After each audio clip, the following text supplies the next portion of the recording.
పగలగొట్టింది. కానీ అది నేను తినలేదు కదా.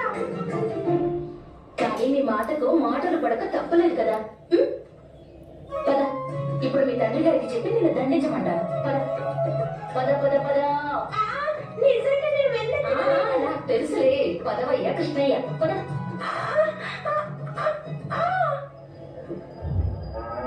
ధాన్యంలోని సగభాగం మనం కంసునికి ఇవ్వాలి వినాక సమస్త ఆర్యవర్తంలో ధాన్యంలోని 4వ వంతు కప్పం రూపంలో చెల్లించడం సంప్రదాయం.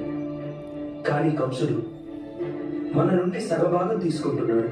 4వ వంతు తనుంచుకుంటాడు, మిగిలింది మగధకు పంపిస్తాడు. మగధ ఆ సంపదకు బదులుగా వాడికి రక్షణ ఇస్తుంది. మగధకున్న ధనాశ, కంసునికున్న అధికార దాహం మన యాదవులను అణచివేస్తుంది నంద మహాశయ. మరెంతో కాలం మనం ఈ అన్యాయాన్ని సహించరాదు. త్వరలోనే కంసుని వధ జరుగుతుంది. ఆ కంసుని ఎవరు వధిస్తారు? ఎవరో ఒకరు అవశ్యం వస్తారు వినాక. త్వరలోనే వస్తారు, నమ్మకం ఉంచండి. నాథా,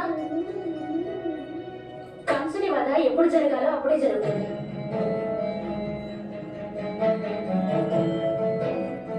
అంతకంటే ముందు కంసుడు మనందరినీ వధించేస్తాడు. నీవు ఇలా మాట్లాడుతున్నావేమిటి యశోద? కంసుడు మనల్ని ఎందుకు వధిస్తాడు? లేకపోతే ఈ గ్రామంలోని స్త్రీలందరూ వెన్న, పాలు ఇంకా నెయ్యి కుండలు తీసుకువెళ్తుంటే కన్నయ్య వాడి మిత్రులు వీరి కుండల్ని పగలగొడుతున్నారు. అంతేకాదు, వాళ్ళ ఇళ్లలోకి పిల్లలంతా దూరి ఉన్న వెన్నంతా తినేస్తున్నారు.